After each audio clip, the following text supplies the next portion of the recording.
at Sony booth with Juan Martinez. Almost every year we get a chance to check out a new Sony camera. I'm an avid Sony shooter. I've got a 700, a 100, an A7S. I've got a full lineup. The FS7 has definitely piqued my interest. So I just want to know for people like myself who have a 700, have an Odyssey 7Q, it's a great camera. It shoots great imagery. But is this something I should upgrade to? What would be the advantages of upgrading? I think there's many reasons to pay attention to this camera. This camera has at its core the same technology that's on the F5 camera, so the same image sensor and the same processor, but it has a ergonomics, rigless ergonomics, that we try to emulate the design of French Super 16mm cameras, Cinema Verite cameras. So this is a Cinema Verite camera. From glass to the back of the camera, everything is designed for the purpose. So it's a Super 35mm sensor from the F5, but we are using E-mount, lens mount. And this is our first zoom lens. The E-mount lenses were designed from the beginning, the lens mount, not only for still image, but also for motion. So you've had that on the FS700 as well, the FS100. Those are all professional cameras with E-mount. And because of the E-mount is designed for motion, we can open and close the iris in hundreds of stop increments. It can be controlled from the smart grip on the camera. So we have what looks like an Alton hand grip. It's actually very similar, but it's smart. It has controls on it. We can control the audio level or the iris or the ISO gain can be assigned to that wheel. So you can open and close the iris in a very, very smoothly. The lens is parfocal, so you can zoom in and keep the focus. There's no ramping, so it's made for motion. The camera also, the processing in the camera and the codec is also designed for Verite style or for unscripted television style. So we are supporting every codec that the F55 does. So we have 4096 DCI, we have UHD 3840 by 2160, which is additional, and of course HD as well. And the camera can crank up to 180 frames per second in HD. And is that continuous, or is there a buffer for that? There's no buffer. It is, so you start, it starts. When you stop, you stop. It also can crank from 0 to 60 in single frame increments, selectable, both in HD and then 4K. So in 4K, there's a limit up to 60 frames per second. Now with added XAVC long op, and with XAVC long op, it's still 10-bit 422, and you can record at 50 megabits per second, a much greater quality. The exact same quality as XAVC Intra. It's just more challenging to edit because it's a long op codec, but the quality-wise is the same. But the bitrate is much lower. So the running cost of the camera is very low using that type of codec. So you have the choice. So if you have your insane shooting ratios with unscripted television, this is why XCAM is so popular for that application. It's the same bitrate, and you can achieve really good quality as well, even at 35 megabits per second. It's still 10-bit 422. Yeah, in my experience, Sony's always been great at really pushing any codec that you guys work with. AVC HD was beyond anything I'd ever worked with in that past. The amount that we've been able to do with that. ProRes is nice, but being able to shoot internally would be really handy. I love ProRes. ProRes is a great codec. The only problem with ProRes is that it's less efficient. In the case of XAVC, it is very, very efficient. So compared to ProRes, and this is the reason why we've implemented ProRes recording with the XCCA FS7. So the camera can send the uncompressed signal. This is part of the version 2 update that we just released. To the XDCA, it gets encoded as HD ProRes HQ or 422, and then sent back to the camera to record onto the media. But if you look at doing 4K, XAVC is only 240 megabits and for 4K recording, up to 30 frames per second. And ProRes is 880 megabits per second. And if you go to 60 frames per second, then you're almost 2 gigabits per second, where this is only 600 megabits per second. So, and a camera of this price range and for this application, it didn't make any sense for us. We've implemented ProRes high definition. I think that's a very good choice. And so, in addition to the ProRes, of course, we're supporting 50 megabit MPEG-2 as well, at both 1080 and 720p. So that's something you can use on more mobile devices for editing.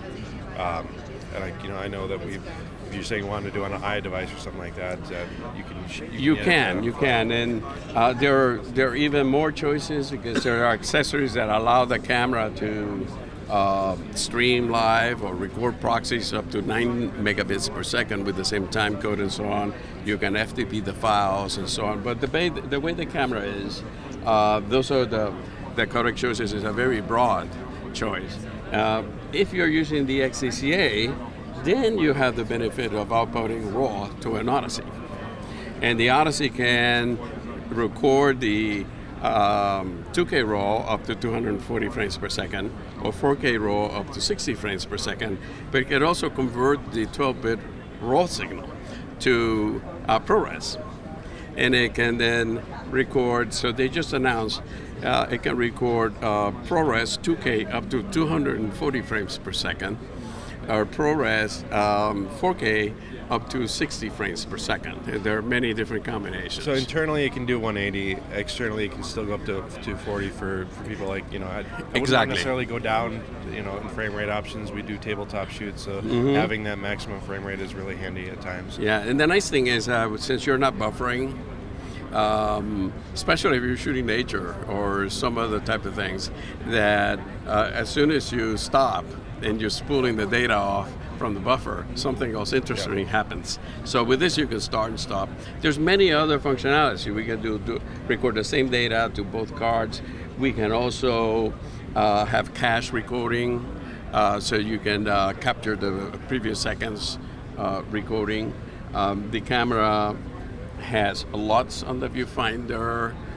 You can apply LUTs to bake them into the recording as well. Is something that I tested, and I'm very pleased with the results, because sometimes people don't have time to grade the footage before you turn them into your client, but you can still set the camera to Cine AI mode, which gives you 14 stops of latitude and beautiful Escama 3.Cine colorimetry, and bake in a LUT and deliver this at the end of the day, and it just looks stunning. So let's talk, about the comparisons between, say, the 700 and the FS7. Are there any differences in sensitivity and dynamic range? The sensitivity is pretty much the same. Dynamic range is much greater on this camera because the FS700 is the compression codec, the processing. The original compression is only 8-bit. The processing is limited. So this camera has a 16-bit LUT, and we can apply S-Log3, and we can achieve much greater dynamic range. So this is a true 14 stops. Right. So there's features that I have come to really love. The ND filter wheel. I mean, it's hard to go. Once you have that, it's hard to go back. Yes. Yeah. And so, but there's some things that are a little different on this. Different memory, different battery types. Well, to be able to record 4K at high frame rate or 2K at high frame rate at 180 frames per second, you need to have media that is fast enough. But we've developed XQD media. The XQD media has the same technology that we use for S/S, the high-end S/S cards, to prevent loss of data. It's called EB Stream. So when you put a card in the F55, an S/S card, the camera is talking to the card and optimizing the card for whatever is being recording. And then it's in constant communication with the card while you're recording. If something fails, you're going to know about it right away.